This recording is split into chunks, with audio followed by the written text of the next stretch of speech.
Hello dear students, electrostatic की series अपनी start हो चुकी है। कल अपना फर्स्ट वीडियो आया था, आज दूसरा वीडियो आने वाला है। तो दूसरे वीडियो को स्टार्ट करते हैं अपन जहाँ पे अपन ने रुके थे वहीं से। Electric potential due to electric dipole से हम आज स्टार्ट करने वाले हैं। तो चीज़ों को समझ लेते हैं पहले, डायपोल क्या होता है ना। मैं टाइम वेस्ट नहीं करना चाहता बेटा, फटाफट जो अपने लिए पढ़ना इंपॉर्टेंट है उस पर अपन फोकस करेंगे, बाकी की बातें होती रहती है। तो अब होता क्या है इलेक्ट्रिक डायपोल, वो समझ लेते पहले। What is the meaning of electric dipole. अब डायपोल क्या है, एक चार्ज है सपोज बेटा प्लस क्यू, एक चार्ज है माइनस क्यू। ऐसे सिस्टम ऑफ चार्ज अगर हम कंसीडर करें जिसमें दो चार्जेस है, एक पॉजिटिव है और एक निगेटिव है, उसे हम बोलते हैं डायपोल। क्या बोलते हैं बेटा? डायपोल। और इनके बीच का डिस्टेंस जो है बेटा वो हम कंसीडर करेंगे ट्वाइस है। मतलब इसका अगर मैं मिड पॉइंट ले लूँ ओ, तो इधर एल हो जाएगा, इधर एल हो जाएगा। अब इस डायपोल का हम जो कंसीडर करते हैं वो होता है इलेक्ट्रिक डायपोल मोमेंट। ये आपको ध्यान में रखना है बस। क्या होता है? इलेक्ट्रिक डायपोल मोमेंट होता है। तो इलेक्ट्रिक डायपोल मोमेंट निकलते कैसे? तो चार्ज इंटू दोनों के बीच का डिस्टेंस, मतलब Q इंटू 2L, ये होता है डायपोल मोमेंट। तो इसका यूनिट क्या आएगा बेटा? Coulomb metre. और it is a vector quantity. कैसी क्वांटिटी है ये? वेक्टर। इसकी डायरेक्शन हमेशा कहाँ होती है? निगेटिव चार्ज से पॉजिटिव की तरफ। कहाँ होती है? निगेटिव से पॉजिटिव। इलेक्ट्रिक फील्ड की कहाँ होती है? पॉजिटिव से निगेटिव की तरफ। तो एक्जैक्टली उसके अपोजिट किसकी डायरेक्शन रहेंगी बेटा? डायपोल मोमेंट की। किसकी रहेंगे? डायपोल। अब इस डायपोल अगर अपने पास है तो इसके कारण आने वाला हमें पोटेंशियल निकालना है। क्या निकालना है? पोटेंशियल। अब डायपोल का जो एक्सिस होता है बेटा, जो ये लाइन पास हो रही है चार्जेस के बीच में से, इसे बोलते हैं एक्सिस। और ये हो जाता है इसका पोल। पोल बोलो या इक्वेटर बोलो, ये हो जाता है इसका पोल या फिर इक्वेटर। तो अब हमें क्या निकालना है? डायपोल के कारण होने वाला पोटेंशियल निकालना है। वो अभी हम डेरिवेशन के फॉर्म में समझेंगे। दो टाइप से डेरिवेशन हो सकता है, एक शॉर्ट वाली मेथड भी और एक बड़ी वाली मेथड भी। अब शॉर्ट वाली मेथड को मार्क्स मिलेंगे या नहीं वो हम बोल नहीं सकते, इसलिए अपन बड़ा वाला ही ले लेंगे जो हमें दिया है टेक्स्ट बुक में। ठीक है, तो विदाउट वेस्टिंग एनी टाइम हम डायरेक्टली कहाँ जाते हैं बेटा? डायपोल के डेरिवेशन पे। जो डेरिवेशन काय का है? इलेक्ट्रिक पोटेंशियल का। किसका है? Electric potential due to an electric dipole है। ठीक है, चलिए देखते हैं अभी। फटाफट साथ में रहना है, वीडियो देखते समय टेक्स्ट बुक रखो। नोट्स अभी टेलीग्राम की लिंक मैंने शेयर करी है, कमेंट में भी और डिस्क्रिप्शन में भी है, वहां से आप आ जाओ तो वहां पे आपको नोट्स मिल जाएंगी। चलिए, इलेक्ट्रिक डायपोल के कारण क्या निकालने वाले बेटा? अपन पोटेंशियल निकालने वाले। क्या निकालने वाले हैं? पोटेंशियल। तो सपोज अपने पास एक डायपोल है, एक तरफ चार्ज कौन सा? Plus Q. तो एक तरफ चार्ज कौन सा बेटा? Minus Q. अब बुक में माइनस क्यू प्लस क्यू इसी साइड लिया, लेफ्ट में माइनस, तो वही अपन कंटिन्यू करते हैं। ओके, अब इसका एक मिड पॉइंट ले लेते हैं ओ। एक कहीं तो भी पॉइंट पी है जहाँ पे हमें पोटेंशियल फाइंड करना है। जहाँ पे हमें क्या फाइंड करना है बेटा? पोटेंशियल। तो सपोज इसको जोड़ देते, इसको भी जोड़ देते, इस डिस्टेंस को मैं बोल देता हूँ R1, इसको बोल देते R2, और इस पॉइंट को बोल दिया A, इस पॉइंट को बोल दिया P। ठीक है, और ये जो सेंटर से जोड़ने वाली लाइन है ये हो जाता है सपोज अपना R, और इसका एंगल यहाँ पे ले लेते बेटा थीटा। अगर इधर थीटा हुआ तो इधर कितना हो जाएगा? 180 माइनस थीटा। ठीक है, और ये डिस्टेंसेस क्या हो जाएंगे अपने लिए? ये डिस्टेंस हो जाएगा L, इधर वाला डिस्टेंस भी क्या हो जाएगा? L हो जाएगा। ठीक है, अब वो डायग्राम में जो परपेंडिकुलर वाली मेथड बताई है, लेकिन उस मेथड से सॉल्व भी नहीं किया है तो उस पर अपन जाएंगे नहीं, तो इसलिए परपेंडिकुलर नहीं भी निकाला तो कुछ फर्क पड़ने वाला नहीं है। चलो देखते हैं। अब हमने पहले ही कल पोटेंशियल का फॉर्मूला पढ़ा था बेटा। पोटेंशियल का फॉर्मूला क्या था? V इज इक्वल टू किसी भी पॉइंट चार्ज के लिए 1/4 पाई एप्सिलॉन नॉट Q/R, ये अपना फॉर्मूला था। अब उसी को देखते हैं। अब हमें पता है potential at any point, potential at any point का हमें जो फॉर्मूला पता है due to point charge, V is equal to क्या होता है? 1/4 पाई एप्सिलॉन नॉट Q/R, ये हमें ऑलरेडी पता है। अब इसी को अगर मैं इस चार्ज के कारण यहाँ पे पोटेंशियल निकालूं और इसके कारण, तो इसका डिस्टेंस कितना है बेटा? R1 है, इसका डिस्टेंस कितना है? R2 है। तो मैं यहाँ पे लिखता हूँ अभी potential due to charge plus Q at point A. कहाँ पे? ये एट पॉइंट ए पे। इसके कारण का पोटेंशियल क्या होगा? V1 बोल देते। V1 is equal to 1/4 pi epsilon naught प्लस Q/R1। ठीक है, वैसे ही अपन दूसरा लेंगे पोटेंशियल ड्यू टू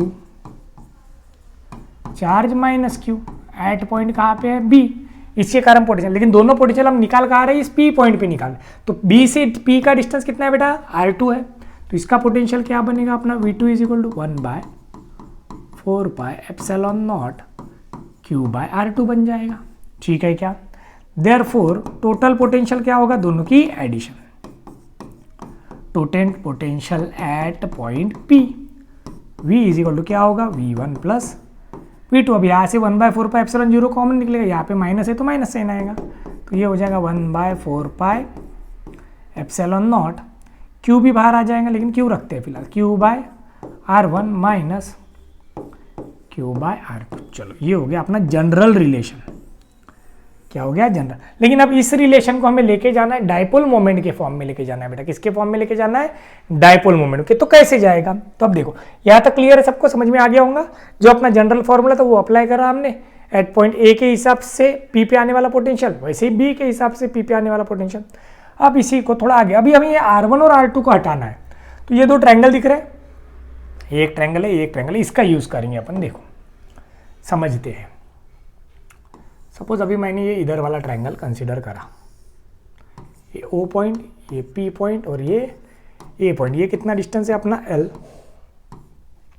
ये क्या था बेटा R1 था, ये क्या था R था, और यहाँ पे एंगल कितना था थीटा, क्या था थीटा। अब यहाँ पे एक रूल आता है जिसे बोलते हैं कोसाइन रूल, क्या बोलते हैं बेटा, कोसाइन रूल। तो बाय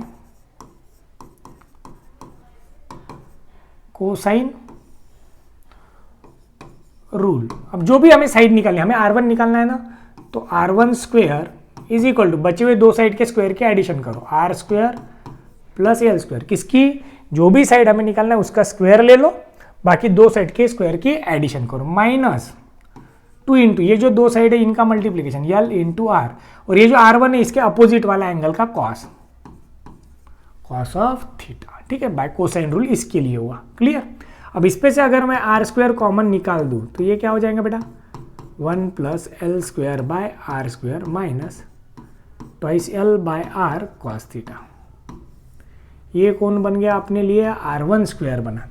देयरफॉर R1 क्या हो जाएगा, इसका अंडर रूट जाएगा तो R बाहर आ जाएगा, और इन सबका स्क्वायर रूट हो जाएगा, तो ये बन जाएगा 1 plus L square by R square minus twice L by R cos theta, इसका पावर क्या हो गया 1/2।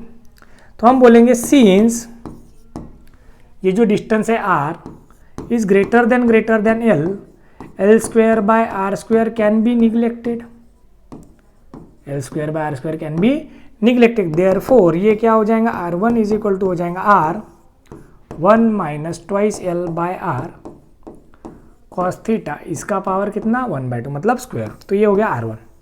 अब मैं इसको देख के डायरेक्टली R2 का लिखूंगा, पहले मैं यहाँ पे डायग्राम बना के बता देता, फिर भी डायरेक्ट भी लिखा तो चलेगा। ये है अपना R2, ये है R, ये है L। अब ये एंगल कितना है बेटा 180 माइनस थीटा, तो इसको भी कौन सा रूल लगेगा, बाय कोसाइन रूल। मैं एक बार लिख लेता हूँ, R2 का स्क्वायर इज इक्वल टू क्या होगा, R square plus L square minus twice L R cos of क्या होगा बच्चा, ये 180 माइनस थीटा। अब कॉस 180 माइनस थीटा क्या होता है, प्लस थीटा, तो ये प्लस हो जाएगा। देयरफॉर डायरेक्टली लिखता हूं मैं R2 is equal to R, यहाँ पे 1 plus 2L by R cos theta का पावर 1/2। मैंने यहाँ देख के सीधा सीधा लिख लिया, सिर्फ माइनस का क्या हो गया बेटा प्लस हो गया, तो यहाँ से मुझे कौन मिल गया R2। अब इतना पूरा फिर से थोड़ी ना लिखते बैठेंगे, अपन सिमिलरली करके बोल सकते हैं। क्या बोल सकते हैं आप लोग डायरेक्टली, सिमिलरली। अपनी इसको देख के डायरेक्टली ये इक्वेशन भी लिखा, सिर्फ यहाँ पे थीटा की जगह क्या लिख दो 180 माइनस थीटा लिख दो, बाद में एक स्टेप में प्लस कर दो तो भी चलेगा, पूरा लिखने की जरूरत नहीं है। ठीक है, तो अब हमें R1 मिल गया बेटा, R2 मिल गया, इसे हम कहाँ पुट करेंगे, ये जो V का इक्वेशन आया है यहाँ पे हमें सब्स्टिट्यूट करना होगा, R1 को भी और R2 को भी। देखते हैं अभी, चलो। Therefore potential V is equal to, अपने पास क्या था कॉमन बेटा 1/4πε0 Q बाहर आ जाएगा। ठीक है, अब यहाँ पे पहला 1 क्या है, 1 क्या है अपने पास R1 है, कौन है 1/R1, तो R1 की वैल्यू पुट करेंगे। अरे एक पेज आगे चला गया हूँ, ठीक है, तो यहाँ पे 1/R1 इसको मिटा दो, पीछे वाले पेज पे चले जाते ना। चलो, तो V इज इक्वल टू 1/4πε0 वैसे कि वैसा है बेटा। क्यों? अब 1/r1 पुट करना है, तो r1 क्या है, r into 1 minus twice L by R cos theta minus यहाँ पे 1/r 1 plus 2l by R cos theta. मैंने r1 और r2 क्या कर दिया बेटा, सब्सटीट्यूट कर दिया। r1 ये था 1 माइनस 2l बाय आर वाला, और उधर क्या था 1 प्लस वाला था। ठीक है, इसका पावर कितना है 1/2, इसका भी पावर कितना है 1/2 है। ठीक है क्या? चलिए क्लियर हो गया।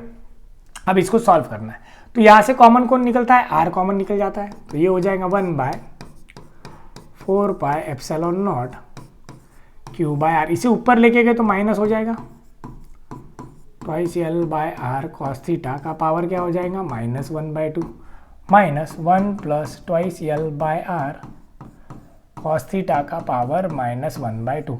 अब इसको एक रिलेशन लगता है बेटा जिसे बाइनोमियल एक्सप्रेशन कहते हैं। बाइनोमियल एक्सपेंशन जो यहाँ पे यूज कर रहा है वो कहता है कि 1 प्लस एक्स का पावर अगर n है तो 1 प्लस क्या लिख दो, बोलते सीधे सीधे nx। 1 प्लस क्या लिख दो, सीधे सीधे nx लिख दो। तो ये बाइनोमियल एक्सपेंशन अपन यहाँ पे यूज करेंगे। तो बाय बोल देंगे सीधा सीधा, बाइनोमियल एक्सपेंशन 1 प्लस एक्स का पावर n जो है तो इज इक्वल टू होता है 1 प्लस n इंटू एक्स। तो इसको लगाएंगे, therefore v is equal to क्या हो जाएगा, ये वैसे के वैसा रहेगा सब, 1/4πε0 क्यू बाय आर। तो ये आ जाएगा 1, माइनस माइनस क्या हो जाएगा बेटा, प्लस हो जाएगा, माइनस माइनस क्या हो जाएगा प्लस। तो ये बन जाएगा 1 प्लस ये minus minus plus 2l by R cos theta into 1/2। ठीक है, माइनस 1 ये माइनस हो जाएगा 2l by R cos theta into 1/2। ये माइनस माइनस के कारण क्या हो गया प्लस, और ये प्लस माइनस के कारण क्या हो गया माइनस। यहाँ पे 2 कैंसिल, यहाँ पे भी 2 कैंसिल। अब इसको सॉल्व कर दे, तो 1/4πε0 वैसे के वैसा है बेटा, क्यू बाय आर।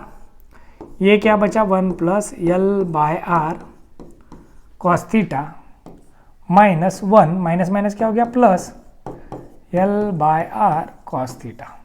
तो ये +1 -1 क्या हो जाएंगे कैंसिल, ये ट्वाइस बन जाएगा। तो v इज इक्वल टू आ जाएगा अपना 1/4πε0 क्यू बाय आर इंटू यहाँ पे आ जाएगा twice L by R cos theta. अब q इंटू 2l यानी क्या होता है, हमने थोड़ी देर पहले पढ़ा था बेटा, p होता है, और r इंटू आर क्या हो जाएगा r²। तो ये हो जाएगा p cos theta by r²। ये हो गया अपना पोटेंशियल एट एनी पॉइंट। समझ में आया, ये यहाँ तक पहुँच गया था, clear, p cos theta by r² तक। ठीक है क्या, यस और नो? तो ये आ गया अपना पोटेंशियल। अब इसको हम अलग अलग कंडीशन लगा सकते हैं, फिर इसको वेक्टर फॉर्म में लिखना हो तो वेक्टर फॉर्म में ये क्या होगा 1/4πε0 p इंटू r बार बाय r³। डॉट प्रोडक्ट है तो पी आर कॉस थीटा हो जाएगा, तो आर आर नीचे का कैंसिल हो जाएगा, तो यही बनेगा वापस से। ठीक है, क्योंकि पी डॉट आर यानी क्या होने वाला है पी आर कॉस थीटा, तो उस पे से वो फिर से बनेगा। अब इसको अलग अलग केसेस है बेटा, तो केसेस कैसी, तो अगर अब इसमें मैं लिख लेता हूँ if theta is equal to 0 हुआ तो ये मैक्सिमम हो जाएगा, तो v इज इक्वल टू क्या हो जाएगा v max is equal to 1/4πε0 p by r² हो जाएगा। If theta is equal to 90 हुआ तो v इज इक्वल टू 0 हो जाएगा। If theta is equal to 180 हुआ तो माइनस आ जाएगा, कॉस थीटा की वैल्यू -1 हो जाएंगे, तो ये होगा 1/4πε0 p बाय r²। तो ये माइनस बन जाएगा, ये प्लस बन जाएगा। This is the potential due to electric dipole के कारण। समझ में आया सबको, यस और नो? ठीक है, थोड़ा फिर से देख लेते हैं। हमने एक डायपोल कंसीडर इलेक्ट्रिक डायपोल किया जिसका एक प्लस चार्ज ए पे है, माइनस चार्ज बी पे है, उससे एक इक्वेटर मतलब वो जो उसका मिड पॉइंट है वहाँ से एक पॉइंट पी लिया जिस पे हमें क्या निकालना था बेटा, पोटेंशियल निकालना था। तो उसका ए से डिस्टेंस कितना कंसीडर करें r1, बी से कितना डिस्टेंस कंसीडर करें r2, और ये ए बी का मिड पॉइंट ओ लिया है तो इधर एल बन गया, इधर एल, क्योंकि दोनों के बीच जो डिस्टेंस हम कंसीडर करते हैं वो कितना होता है ट्वाइस एल। ठीक है, फिर पोटेंशियल का जनरल फॉर्मूला हमें पता था, वही हमने ए के लिए लगाया, वही बी के लिए लगाया। तो V1 मिला और V2 मिला, टोटल पोटेंशियल दोनों की क्या होगी, एडिशन। अब हमें ये R1 R2 को हटा के डायपोल के फॉर्म में ही जाना था, तो ये कोसेन रूल लगाया हमने, बराबर। कोसेन रूल क्या बोलता है, जो भी साइड निकालना है उसका स्क्वायर लो इक्वल टू बचे हुए दो साइड के स्क्वायर की एडिशन माइनस 2 इंटू ये दो अपोजिट साइड, और जो भी साइड निकाल रहे हैं उसके अपोजिट एंगल का कॉस, तो वो ले लिया, तो R1 R2 मिला। उनको पोटेंशियल के इसमें पुट करे, फिर एक ये बाइनोमियल एक्सपांशन लगा, ये ध्यान में रखना है, इसमें जो चीज़ें कैंसिल हुई वो कैंसिल करे, हमें पोटेंशियल मिल गया। फिर उसको कंडीशन लगे थीटा 0 रहा तो 90 रहा तो 180 रहा तो, चलिए क्लियर हो गया। अब बढ़ते आगे। अब नेक्स्ट पार्ट है बेटा electric potential due to system of charges. क्या बोला है, अब इसको सिंपली समझ लो, किसके कारण का पोटेंशियल निकालना है हमें, सिस्टम ऑफ चार्जेस। अब सिस्टम ऑफ चार्जेस मतलब क्या होता है बेटा, तो दो या दो से ज्यादा चार्जेस रहेंगे। तो अब सपोज एक पॉइंट P है, कोई भी एक पॉइंट ले लो O, एक पहला चार्ज लाया हमने Q1, दूसरा चार्ज लाया Q2, ऐसे Qn आया, तो इसका डिस्टेंस R1, इसका R2, इसका Rn। अब इस पॉइंट पे पोटेंशियल निकालना, तो पोटेंशियल क्या होगा, हर एक के पोटेंशियल की एडिशन होते जाएगा n तक, तो 1/4πε0 सब में कॉमन रहेगा, तो पहले का क्या होगा Q1/R1, वैसे ही दूसरे का क्या होगा भैया Q2/R2, प्लस ऐसे करते करते Qn/Rn। तो ये हो जाएगा due to system of charges, simple concept है, सबके पोटेंशियल की क्या करो, एडिशन करो। क्लियर, आसान सी बात है। तो इसको इन जनरल कैसे लिख सकते हैं अपन, 1/4πε0 कॉमन निकल जाएगा, समेशन ऑफ Qi/Ri, ये हो गया अपना V। ठीक है क्या, चलिए नेक्स्ट जाते हैं। अब आता है इक्विपोटेंशियल सरफेस। इक्विपोटेंशियल सरफेस के पहले एनर्जी की कंडीशन को समझेंगे, पहले क्वेश्चन देख लेते दो। चलो 8.7 नंबर का क्वेश्चन देखते बेटा, देखो क्या कहा है, a short electric dipole has a dipole moment कितना, 1 × 10⁻⁻⁹, मतलब डायपोल मोमेंट मतलब P दिया है हमें, कितना दिया है 1 × 10⁻⁹, काय में दिया है तो कूलम मीटर में। डिटरमाइन क्या बोला, electric potential due to dipole at a point at distance कितना 0.3, मतलब R की वैल्यू दे दी 0.3 from the centre of dipole on the axial line, on the equatorial line. दूसरा कहाँ बोला है, on a line making an angle 60 degree with the dipole axis. अब देखो तीन जगह पूछा है हमें, कितनी जगह पूछा है, तीन जगह। पहला तो सिंपली V इज एक्सियल बोला है, एक्सियल का मतलब क्या है, मैंने आपको अभी थोड़ी देर पहले बताया था, ये प्लस Q, ये माइनस Q, और ये वाली लाइन क्या होती है, एक्सिस। तो यहाँ पे कहीं तो भी पॉइंट P है, और उसका डिस्टेंस हमें O से दिया है, कहाँ से दिया है, O से, मिड पॉइंट से। तो ये इस पे आ गया एक्सियल पे, मतलब वो थीटा क्या हो जाएगा, 0 हो जाएगा, थीटा क्या हो जाएगा, 0 हो जाएगा। तो इसलिए इस केस में पहले केस का पॉइंट क्या हो जाएगा, V is equal to simply formula 1/4πε0 P/r², value put करो, आंसर मिल जाएगा। दूसरे में कहाँ पे बोला है उसने, 180 डिग्री पे, कहाँ बोला है, at equatorial potential at a point on equator. Equatorial यानी मैंने तभी बताया था आपको, इस लाइन को क्या बोलते हैं, इक्वेटर। तो थीटा तो 90 हो जाएगा ना भैया, थीटा 90 हुआ तो V 0 हो जाता है। एंड थर्ड केस में थीटा कितना दिया है, 60 दिया है, तो उसको तो फॉर्मूला लगेगा 1/4πε0 P cos θ/r², तो थीटा 60 पुट करेंगे, वही किया है। ठीक है, समझ में आ गया, तीनों कंडीशन का अपना आंसर आ जाएगा। ऑन एक्सियल लाइन, चार्ज में से जो लाइन पास होती है दैट इज एक्सियल लाइन। ठीक है, तो वो हमने कर लिया। दूसरी केस में कहाँ पे था वो, इक्वेटर पे, इक्वेटर पे थीटा 90 हो जाता है, थीटा 90 रहा तो V 0 होता है। थर्ड केस में थीटा कितना दिया है, तो 60 दिया है, तो उसका मिल जाएगा। चलिए बढ़िया, अब देखते हैं अपन एग्जाम्पल 8.8 को समझते हैं। चलो थोड़ा अच्छा एग्जाम्पल है, देखते हैं। 8.8, चलो क्या बोला है, टू चार्जेस, एक है 5 × 10⁻8 एंड अनदर चार्ज है 3 × 10⁻8 आर लोकेटेड 16 सेंटीमीटर अपार्ट। तो एक प्लस Q है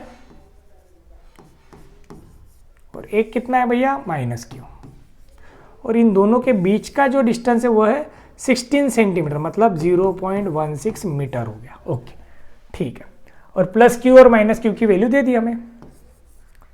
इधर वाला Q कितना है, 5 × 10⁻5 × 10⁻, दिया है -8 कूलम। और Q2 दिया है। अब देखो इसे डायपोल नहीं बोल सकते क्योंकि दोनों चार्जेस कैसे अलग है, एक 5 है और एक कितना है -3 है, तो ये डायपोल हुआ क्या? नहीं, डायपोल में दोनों चार्जेस कैसे चाहिए बेटा? सेम चाहिए। तो ये हो गया -3 इंटू 10⁻, कितना है? -8 कूलम। चलो बढ़िया, आगे। At what point S on the line joining the two charges. अब इनको जोड़ने वाली लाइन पे एक पॉइंट है, बोलते कौन सा? एस पॉइंट है। कौन सा पॉइंट है? S. Two charge, electric potential क्या होना चाहिए? बोलते 0। तो इस पे जो पॉइंट एस है वो हम इसके बीच में भी ले सकते हैं और इधर भी ले सकते हैं। अब दो केसेस है, मतलब हम 2 बार सॉल्व करना पड़ेगा। एक बार इन दोनों के बीच में कंसीडर करेंगे, एक बार दोनों के बाहर भी कंसीडर कर सकते हैं। दोनों वैसे सॉल्व करेंगे तो ठीक है। तो हम पहले कंडीशन बोलेंगे केस 1। केस 1 में अपन समझ के चलते हैं, suppose let point S is between two charges, between two charges, कहीं से भी एक्स डिस्टेंस ले लेंगे, at distance x from Q1। हम यहाँ से डिस्टेंस x कंसिडर कर लेते हैं इसका, कहाँ से? यहाँ से x। तो ये बचा हुआ क्या होगा भैया? 0.16 माइनस x होगा। पूरा 0.16 था, उसमें से x कंसिडर करते हैं 0.16। तो ये जो कोई पॉइंट है यहाँ पे पोटेंशियल क्या है? बोलते 0। नाउ हम क्या बोलेंगे? Potential at point S is equal to 0। तो ये क्या होना चाहिए? V1 plus V2 is equal to 0। V1 क्या होगा और V2 क्या होगा? 1/4πε0। पहला V1 क्या होगा? V1 से डिस्टेंस कितना है? Q1/x। इधर माइनस चार्ज है इसलिए Q2 बाय यहाँ का डिस्टेंस कितना है? 0.16 minus x is equal to 0। 1/4πε0 0 हो जाएगा। तो ये बचेगा Q1/x इज इक्वल टू ये हो जाएगा Q2/0.16 में। अब यहाँ पे माइनस साइन फिर से मत पुट करना चार्ज का, क्योंकि मैंने ऑलरेडी ये प्लस का माइनस कर दिया कंसिडरिंग दिस साइन। नहीं तो इसे प्लस ही रहने दो, इधर जाके माइनस होगा, इसमें प्लस करेंगे। अभी Q1 कितना है अपना? 5 into 10⁻⁻8 divide by x. Q2 कितना है? -3 इंटू 10⁻⁻8 डिवाइडेड बाय 0.16 -1। तो -8 कैंसल, ये हो जाएगा भैया 5/x, इधर हो जाएगा 3/0.16 माइनस x। तो इसको क्रॉस मल्टीप्लाई कर दें, 16 5 जा कितना होता है? 80। तो ये हो जाएगा 0.8 minus 5x is equal to 3x। तो ये इधर जाएगा 0.8, 5 प्लस 3 कितना हो जाएगा? 8x। तो x इज इक्वल टू 0.8/8 मतलब 0.1 मीटर। कितना आया? 0.1 मीटर। देखते हैं इसने कैसा किया। चलो ये आया 0.1 मीटर, पहली कंडीशन। ठीक है, जब बीच में कंसीडर किया तो यहाँ से कितना आया? 0.1 मीटर, मतलब इधर से कितना हुआ? 0.06 मीटर। ठीक है क्या? अब इसी को आप बाहर कंसीडर करोगे तो क्या फर्क पड़ेगा? यहाँ से डिस्टेंस इसका कितना हो जाएगा? x, और इससे कितना हो जाएगा? 0.16 प्लस x, और यहाँ से कितना हो जाएगा? x। तो ऐसे भी आप सॉल्व कर सकते हो। सेकंड केस आप लोगों ने ट्राई कर लेना, मैं यहाँ पे सिर्फ कंडीशन बता देता हूँ। आप इसे ऐसे भी सॉल्व कर सकते हो। ये Q1 हो गया, ये Q2, इधर लो या इधर लो, कोई फर्क नहीं पड़ेगा। अब इस Q2 से सपोज अपन उसको लेते हैं कितने डिस्टेंस पे? x डिस्टेंस पे। ठीक है, ये डिस्टेंस कितना है? 0.16। तो अब Q1 से डिस्टेंस s का कितना होगा? 0.16 प्लस x, और Q2 से कितना हो जाएगा? सिर्फ x। सेम उसी प्रकार आप लोग सॉल्व कर लेना। चलिए बढ़िया। ठीक है, तो ये हो गया अपना एग्जाम्पल 8.8। अब कंडीशन है बेटा इक्विपोटेंशियल सरफेस क्या होता है, ये कर लोगे आप लोग? ठीक है, चलिए अब इक्विपोटेंशियल को थोड़ा सा थ्योरी है तो इस पे ही समझा देता हूं मैं। चलिए देखते हैं क्या होता है इक्विपोटेंशियल सरफेस, इसको समझने की कोशिश करेंगे। पेन ले लेते हैं। चलिए पेन ले लिया, ओके ठीक है। चलो देखो क्या देखना है हमें? What is equipotential surface. क्या देखना है? इक्विपोटेंशियल सरफेस होता क्या है। ठीक है, देखिए चलो इधर लाते हैं। हाँ चलो, अब इक्विपोटेंशियल सरफेस नाम में ही उसके मीनिंग है। इक्विपोटेंशियल क्या बोला है बेटा? इक्विपोटेंशियल। अब इक्वी मतलब क्या होता है? सेम, मतलब हर जगह पोटेंशियल कैसा होना चाहिए? सेम होना चाहिए। ऐसे सरफेस को क्या बोलेंगे अपन? Equipotential surface. तो पोटेंशियल का बेसिक फॉर्मूला हम ऑलरेडी पढ़ चुके हैं, 1/4πε0 Q/r। तो अगर मैंने एक स्फीयर कंसीडर किया, क्या कंसीडर किया बेटा? स्फीयर कंसीडर किया हमने, तो यहाँ पे देखो अब एक स्फेरिकल स्ट्रक्चर अपन कंसीडर कर रहे हैं। तो इस पे अगर मैं ये स्फीयर पे एक पॉइंट यहाँ पे कंसीडर करूँ, एक पॉइंट P कंसीडर करा, यहाँ पे पॉइंट Q करा। अब मैं यहाँ से अगर यहाँ पे पोटेंशियल देखना चाहूँ तो यहाँ से और यहाँ से पोटेंशियल क्या रहेगा, सेम। वैसे अंदर वाला स्फीयर कंसीडर करो, यहाँ पे पॉइंट लो, यहाँ पे लो या यहाँ पे लो, हर एक का डिस्टेंस सेम है, तो पोटेंशियल के फॉर्मूले के हिसाब से हर एक का पोटेंशियल यहाँ पे क्या आएगा, सेम। तो ये जो भी सरफेस है यहाँ से हर एक पॉइंट से पोटेंशियल कैसा आ रहा है, सेम आ रहा है, ठीक है। तो ऐसे सरफेस जिसका पोटेंशियल क्या रहेगा, सेम, उन्हें इक्विपोटेंशियल बोलेंगे। लेकिन होता क्या है, अगर मैं इसको यहाँ से यहाँ लेके जाऊँ, P से कहाँ लेके जाना चाहूँ, Q पे, तो P से Q लेके जाने में मुझे वर्क डन लगेगा, तो ये होता है VPQ, तो ये हो जाएगा V। Work done per unit charge यानी क्या होता है, पोटेंशियल होता है। तो VPQ तो 0 है, क्योंकि VQ माइनस VP क्या आएगा, 0 आएगा, तो वर्क डन क्या होगा, 0 होगा। तो ऐसा सरफेस जिसपे अगर हम किसी चार्ज को एक जगह से दूसरी जगह मूव करते हैं तो उसके लिए वर्क लगेगा नहीं, वर्क डन क्या रहेगा, 0 रहेगा। ऐसे सरफेस को क्या बोलते हैं बेटा, इक्विपोटेंशियल सरफेस। क्या बोलते हैं, इक्विपोटेंशियल सरफेस। अब इसकी एक और कंडीशन है, क्या, ध्यान दो। अब इक्विपोटेंशियल ये हो गई अपनी कंडीशन, क्लियर, जो अभी हमने डिस्कस करे, VP माइनस द वर्क 0 हो गया। अब आगे एक पहला पॉइंट क्या बोलता है ये, अब हमने ये भी पढ़ा है कि dW इज इक्वल टू क्या था बेटा, E इंटू dx, तो E dx cos थीटा। अब ये 0 कब आएगा, जब थीटा क्या रहेगा, 90 डिग्री रहेगा। थीटा क्या रहेगा, 90, मतलब जो भी सरफेस है उसको इलेक्ट्रिक फील्ड हमेशा क्या रहेंगी, परपेंडिकुलर, तब जाके वर्क डन क्या आ सकता है, 0 आ सकता है, अदरवाइज वर्क डन 0 तो आएगा नहीं। तो इसलिए ऐसा भी बोलते हैं कि इक्विपोटेंशियल सरफेस में, कौन से सरफेस में, इक्विपोटेंशियल सरफेस में हर जगह वर्क क्या रहेगा, 0 रहेगा। क्या रहेगा, 0 रहेगा। ये देखो, तो यहाँ पे हमेशा E क्या रहेगा बेटा, परपेंडिकुलर रहेगा, किसे, तो सरफेस को, सो दैट वर्क डन क्या हो, 0 हो। क्लियर हुआ, ठीक है। अब अलग अलग टाइप के हमें इक्विपोटेंशियल सरफेसेस बताए गए, तो वो कैसे, तो ये देख लो। ये पहला पॉइंट हो गया, थीटा 90 आता है इसलिए। अब अगर फील्ड नॉर्मल नहीं रही, फील्ड क्या नहीं रही, नॉर्मल नहीं रही, तो उसके इसमें भी अपना पोटेंशियल क्या आना चाहिए, 0 आना चाहिए। But by definition of equipotential surface there is no potential difference between any two point on equipotential, hence no work is required. तो वहाँ पे वर्क वाला कंडीशन लग जाएगा कि उसके ऊपर मूव करते समय कोई भी पोटेंशियल का डिफरेंस है नहीं, इसलिए वहाँ पे वर्क क्या आएगा बेटा, तो 0 ही आएगा। तो इसके डिफरेंट टाइप्स बताए हैं। तो हमने ऑलरेडी पढ़ा है कि इलेक्ट्रिक फील्ड लाइन्स कहाँ से कहाँ जाती है, हमेशा पॉजिटिव से निकलती है, निगेटिव की तरफ जाती है। तो ऐसे जो भी सरफेस है जो इलेक्ट्रिक लाइन से बनेंगे उन्हें हम बोलेंगे इक्विपोटेंशियल सरफेस। क्या बोलेंगे, इक्विपोटेंशियल सरफेस, जो एक क्लोज लूप लेंगे अपन। देखो लोकस ऑफ पॉइंट, यहाँ से इलेक्ट्रिक फील्ड बाहर आ रही थी, क्या बाहर आ रही है, पॉजिटिव से इलेक्ट्रिक फील्ड लाइन। अब at a particular instant of time आपने एक लोकस बनाया, तो ये जो लोकस ऑफ पॉइंट है इन सरफेसेस पे हमेशा पोटेंशियल क्या रहेगा, सेम, इसलिए उन्हें क्या बोलेंगे, इक्विपोटेंशियल सरफेस। तो अब अगर प्लेट है, क्या है बेटा, प्लेट्स के कारण भी होता है इक्विपोटेंशियल सरफेस, तो ये प्लेट्स है, तो प्लेट्स को रिप्लेस कैसे कर दिया, स्फीयर से, तो हर एक का पोटेंशियल क्या रहेगा, सेम रहेगा। क्लियर। तो इस प्रकार हमें क्या ध्यान में रखना है, इक्विपोटेंशियल सरफेस, तो उसकी बेसिक डेफिनेशन सिंपल है, ऐसा सरफेस जिसपे पोटेंशियल हर जगह क्या होता है, सेम होता है, और उस सरफेस पे अगर किसी भी पॉइंट चार्ज को हम मूव करते from one position to another, तो उसमें कुछ भी वर्क लगेगा नहीं। ये एक पॉइंट हो गया। नेक्स्ट पॉइंट की इलेक्ट्रिक फील्ड हमेशा इक्विपोटेंशियल सरफेस को क्या रहती है, परपेंडिकुलर रहती है, तब जाके उसका वर्क डन 0 हो सकता है। क्लियर, ठीक है। तो ये हो गई कंडीशन का कि बेटा इक्विपोटेंशियल सरफेस की। अब इसके रिलेटेड एक एग्जांपल देख लेते हैं, dv बाई डी आर वाला होगा। चलो देखो क्या दिया है,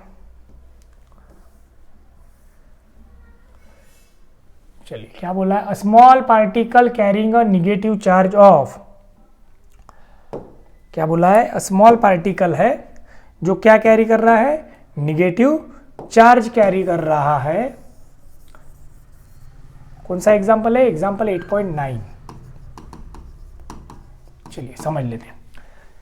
निगेटिव चार्ज ऑफ मतलब Q इज इक्वल टू अपने पास -1.6 into 10 to the power -19 coulomb is suspended in equilibrium between two horizontal metal plates 10 centimetre apart. तो एक मेटल प्लेट इधर है, एक मेटल प्लेट इधर है, इन दोनों के बीच डिस्टेंस कितना है बोला उसने, 10 सेंटीमीटर मतलब 0.1 मीटर। ओके ठीक है, आगे क्या कहा है, अबे सर को इधर, चलिए हाँ वहाँ पे क्या बोला उसने, apart having a potential difference, तो दोनों के बीच पोटेंशियल डिफरेंस भी दिया है। पोटेंशियल डिफरेंस ऑफ कितना है बोलते, 4000 वोल्ट। तो पोटेंशियल डिफरेंस ऑफ कितना दिया है 4000 वोल्ट दिया है cross them, find the mass of the particle. अब सिंपल सी बात है, ये जो कोई पार्टिकल हमने बोला इलेक्ट्रॉन है, तो इस पर सपोज ये इलेक्ट्रिक फील्ड का फोर्स है और इसका खुद का वेट कहाँ जाने की कोशिश करेगा, नीचे।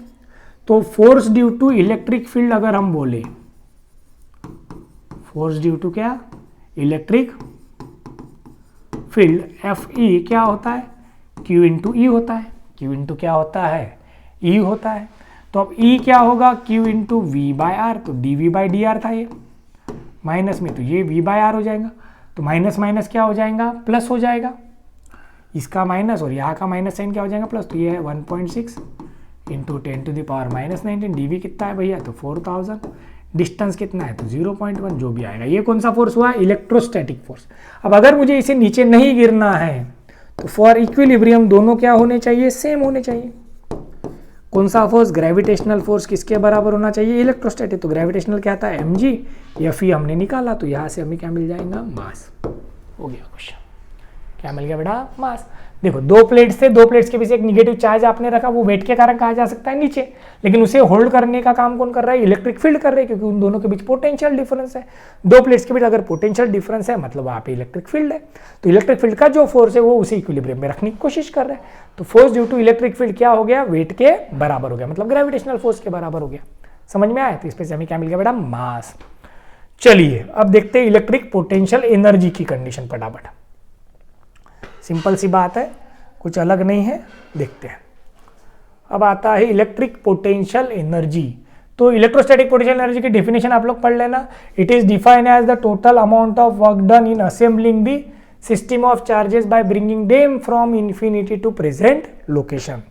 कैसे भी चार्जेस इन्फिनिटी से उठा के कहीं लाते हैं, तो उनकी एडिशन, उनको जो वर्क लगा लाने में, उन सभी वर्क की एडिशन यानी कौन होता है, तो इलेक्ट्रोस्टैटिक पोटेंशियल एनर्जी। अब यहाँ पे अलग अलग केसेस बताइए। पहले potential energy of a system of 2 point charges बोला है, potential energy due to system of कितने चार्जेस है, पहले 2 पॉइंट चार्जेस समझ लेते।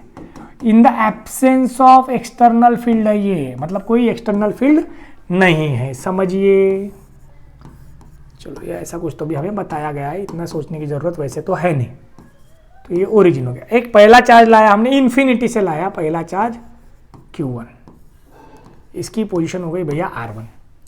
तो ये जब चार्ज लाया तो पहले कोई पोटेंशियल नहीं था, पहले कोई फील्ड नहीं थी, तो उसको कुछ वर्क करने की जरूरत पड़ी क्या, नहीं, क्योंकि उसको कोई अपोजिंग करने वाला ही नहीं था। तो work done in bringing charge 1, work done in bringing Q1 from infinity, कहाँ से लाया इसे, सपोज फ्रॉम इन्फिनिटी, तो ये तो जीरो रहेगा ना, क्योंकि इसको लाने में कोई अपोज ही नहीं था, तो इसको वर्क करना ही नहीं पड़ा। अब सपोज मैंने दूसरा चार्ज लाया बेटा, Q2 लाया इन्फिनिटी से।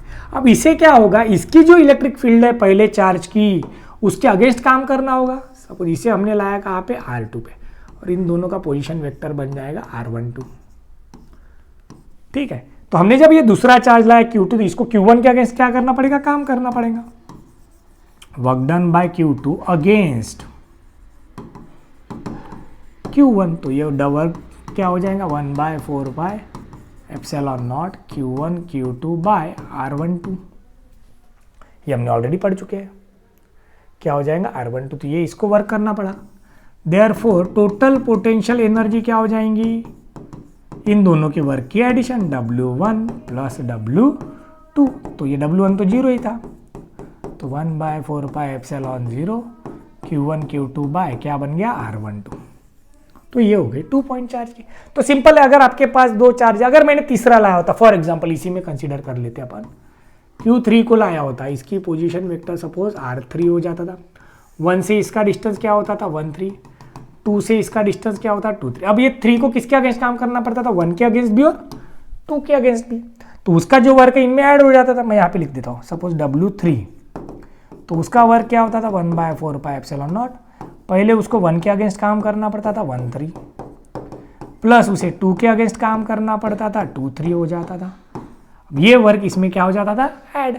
तो टोटल पोटेंशियल एनर्जी, मतलब n चार्जेस अगर रहे तो सबको ऐड करते जाओ, तो इस पे से हम किसका बना सकते हैं बेटा, n चार्जेस का बना सकते हैं। देखो आगे बोला ये potential energy of system of n point charge. n point charges मतलब कि हर एक की एडिशन करो। कैसे, तो ये रूल कैसे लगेगा, पहला जो चार्ज आया Q1 उसको काम करना पड़ा क्या, नहीं करना पड़ा, तो W1 क्या हो गया भैया 0। दूसरा चार्ज आया Q2, तो Q2 को किसके अगेंस्ट काम करना पड़ा, Q1 के अगेंस्ट, तो W2 क्या बन गया 1/4 पाई एप्सिलॉन 0 Q1 Q2 और इन दोनों के बीच का डिस्टेंस। तीसरा चार्ज लाया हमने Q3, तो इसको किसके अगेंस्ट काम करना पड़ा 1/4 पाई एप्सिलॉन नॉट, पहले 1 के अगेंस्ट काम करा उसने R13 डिस्टेंस के साथ, 2 के अगेंस्ट भी काम करा Q2 Q3 बाय R23 हो गया।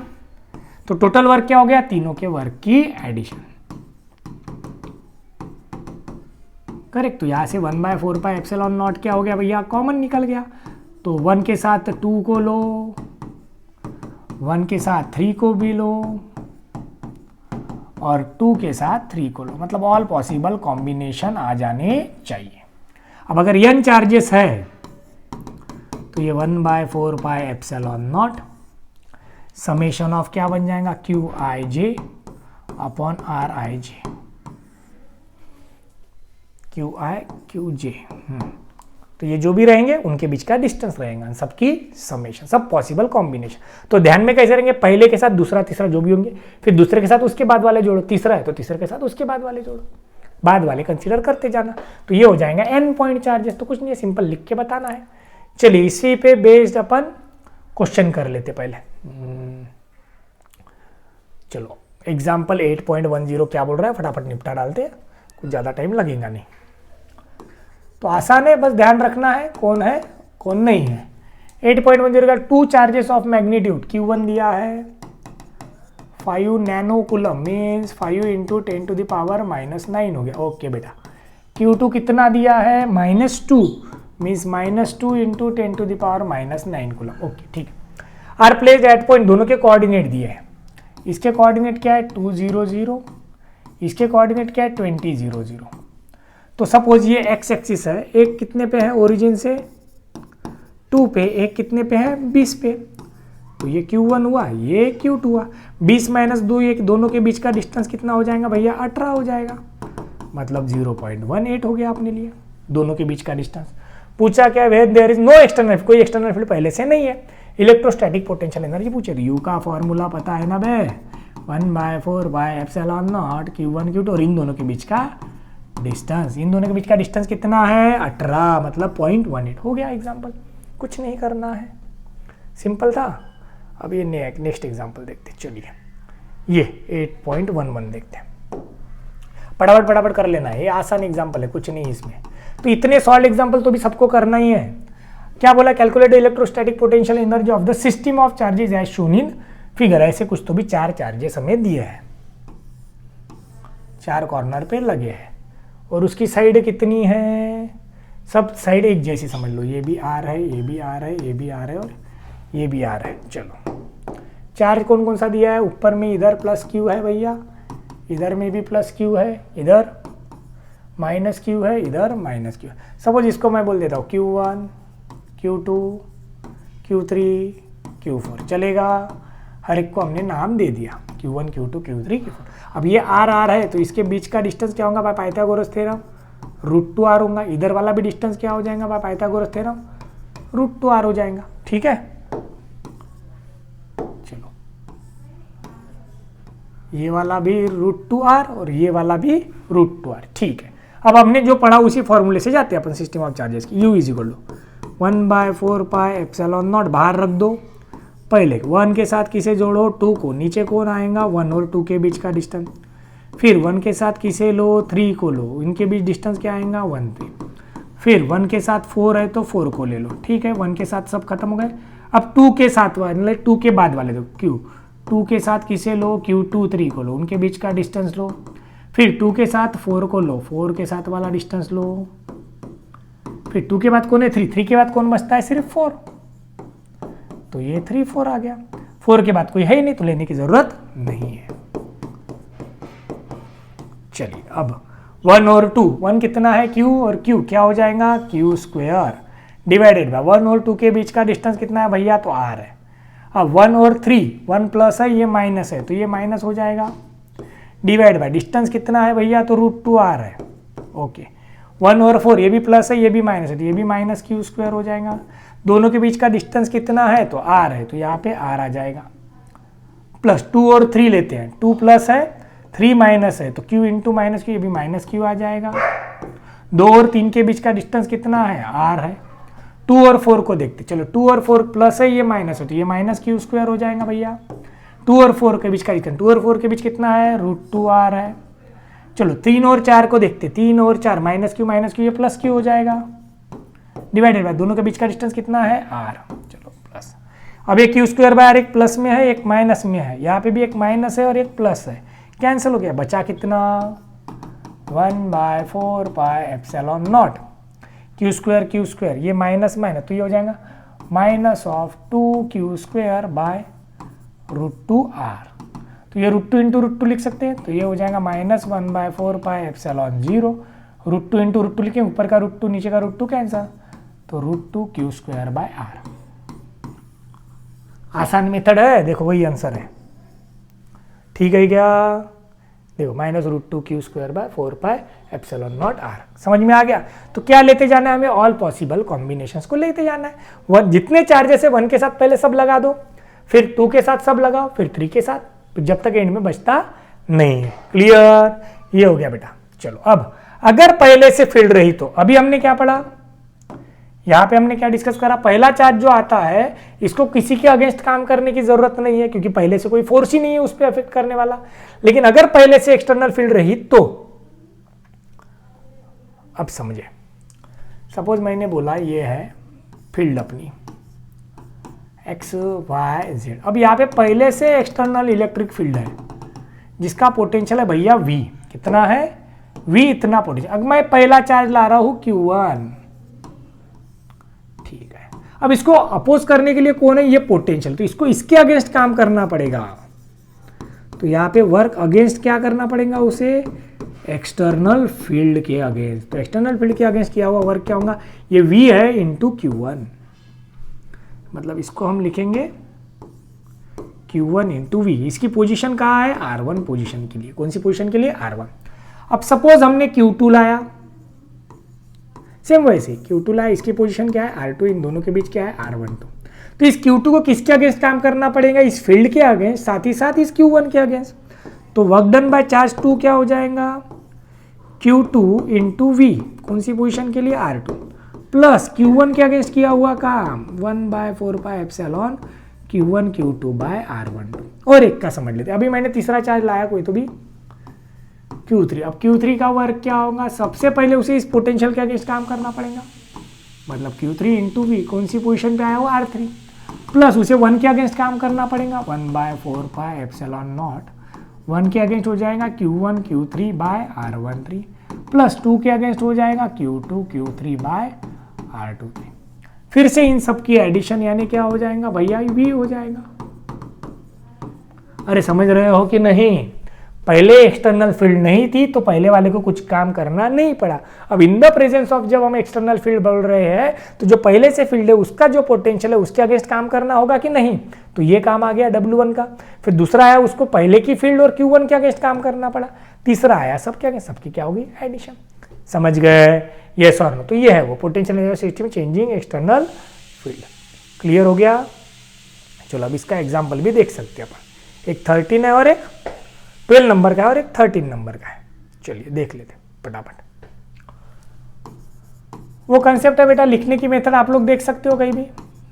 8.12 क्या बोला, 2 charge particle having equal charges, दोनों में इक्वल चार्जेस है, brought from infinity to separation, दोनों के बीच। तो पोटेंशियल सिंपल है, दोनों के बीच का डिस्टेंस दिया, कुछ बताने वाली बात इसमें है नहीं, सिर्फ फॉर्मूला लगाना है 1/4 pi epsilon 0 Q1 Q2 bye R। तो इसको नहीं करेंगे। अब 8.13 को देखते हैं।